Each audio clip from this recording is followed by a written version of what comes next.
Salam dan bahagia Bapak Ibu Guru hebat. Hari ini saya akan mengerjakan post-test yaitu di pelatihan mandiri platform Merdeka Mengajar. Ini sudah ada di berandanya Guru Kemdikbud Go ID. Saya masuk di pelatihan mandiri.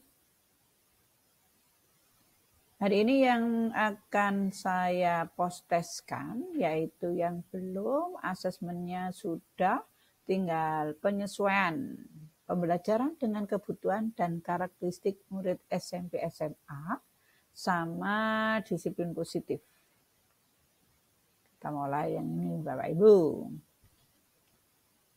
Ada 3 modul, yaitu modul 1, modul 2, modul 3. Kita mulai di modul 1. Di modul 1 yaitu memahami murid SMP SMA.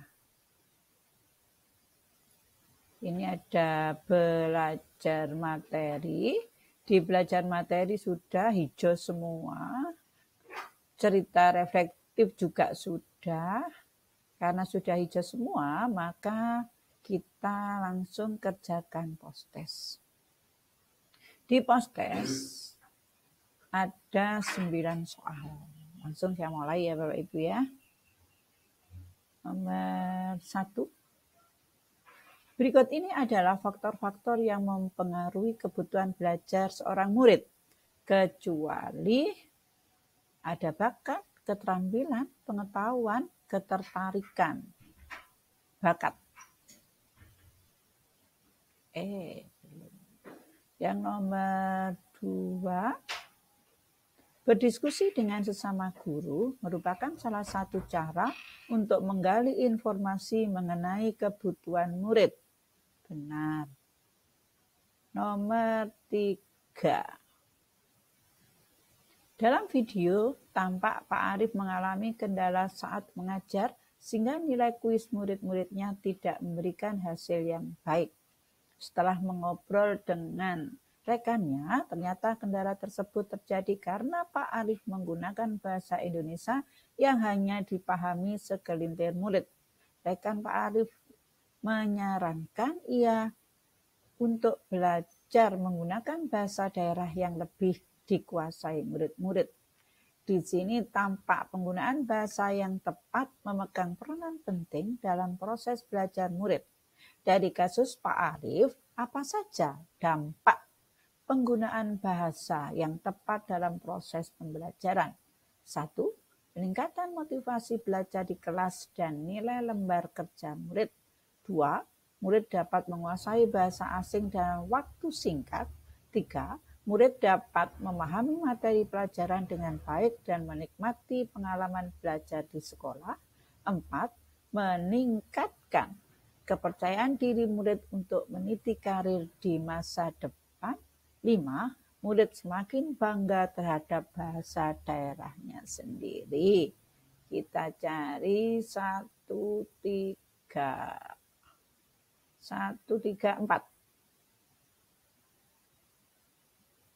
Soal nomor 4. 4 ya, belum. Dalam video, Bu Guru Tini tampak mengajarkan membaca dengan cara menunjukkan kartu kata ibu. Membacakan lalu mengeja kata pada kartu. Dari hasil latihan di kelas, Bu Tini menyimpulkan bahwa muridnya telah mengetahui huruf I dan B, tetapi belum mengetahui huruf U.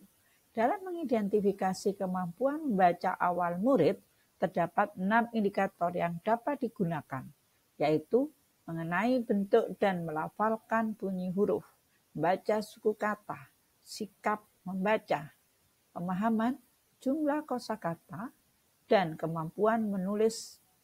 Kita telah mengetahui bahwa ada 6 indikator yang dapat digunakan untuk mengukur kemampuan membaca awal.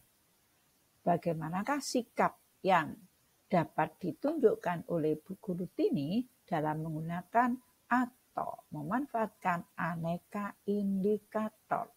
A. menggunakan seluruh indikator sebagai panduan utama dalam mengidentifikasi kemampuan membaca awal murid. B. Fleksibel dan terbuka terhadap adanya kemungkinan faktor lain yang juga dapat dijadikan sebagai indikator. C.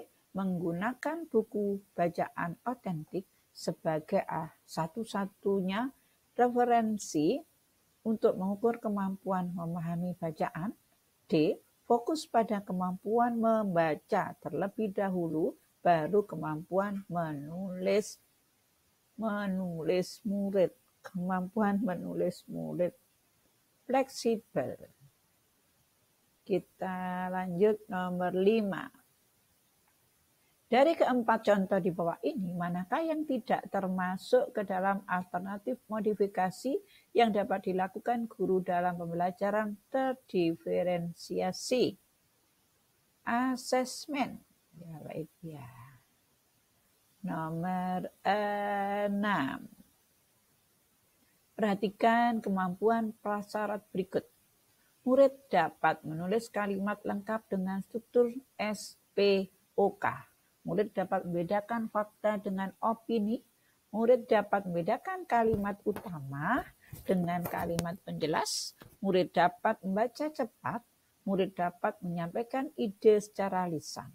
Saat akan menulis sebuah teks argumentasi, kemampuan yang menjadi prasyarat penguasaan materi adalah 2. Membedakan fakta dengan opini. 2, jadi 2, 3. Sekarang nomor 7. Setelah melaksanakan asesmen kognitif untuk materi algoritma, guru kelas menemukan ada murid yang belum berhasil mengerjakan soal-soal tersebut sama sekali. Apa yang dapat dilakukan guru kelas untuk menindaklanjuti hasil tersebut? A. Guru kelas memberikan pembelajaran algoritma. B. Guru kelas memberikan pembelajaran remedial untuk berpikir komputasional. C. Guru kelas memberikan pembelajaran remedial pemrograman blok. D. Guru kelas memberikan pembelajaran remedial untuk berpikir komputasional dan pemrograman blok. A. Guru kelas memberikan pembelajaran algoritma. Nomor 8. Dalam contoh kasus pada video, ternyata strategi manajemen kelas yang dilakukan Bu Inah kurang berhasil. Selain 3 sasaran yang disampaikan narasumber dalam video tersebut, apalagi perbaikan lain yang dapat dilakukan Bu Inah? A. Memberikan instruksi awal yang lebih jelas kepada seluruh murid sebelum mereka masuk ke dalam kelompok-kelompok kecil. Menentukan jarak yang berjauhan antara tiap kelompok agar tidak saling mengganggu. Meminta setiap murid mengisi lembar refleksi setelah kegiatan usai. Mengurangi jumlah anggota kelompok agar proses membaca menjadi lebih tenang. Ini D. Nomor 9. Sebuah kelas menggunakan kegiatan belajar proyek. Kelas yang biasanya berjalan daring perlahan mulai beralih ke sistem kelas campuran. Strategi berikut dapat digunakan guru untuk memastikan kegiatan belajar berjalan efektif. 1. Menjadwalkan kelas tatap muka untuk sesi evaluasi proyek. 2. Menentukan capaian yang sama untuk seluruh murid di kelas. Membuat kelompok-kelompok kecil di kelas. Memberikan kesempatan kepada murid untuk memberikan umpan balik. 5. Membuat presentasi menggunakan aplikasi agar tampak menarik. Strategi yang tepat adalah menjadwalkan kelas tatap muka untuk sesi evaluasi, menentukan capaian yang sama untuk seluruh murid di kelas. Jadi 1, 2, betul apa enggak? 1, 2, kok 1, 2? Membuat kelompok-kelompok kecil, menentukan capaian. 1, 2 tidak ada, jadi 1, 3. Selesai Bapak Ibu, sudah 10 menit kita berhenti, nanti kita lanjut lagi modul yang kedua 3. Cek ulang jawaban.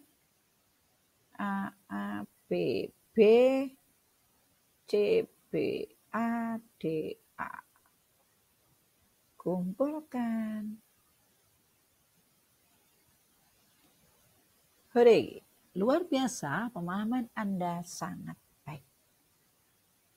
Sekian Bapak Ibu, semoga bermanfaat. Salam dan bahagia. Salam, saya tutup.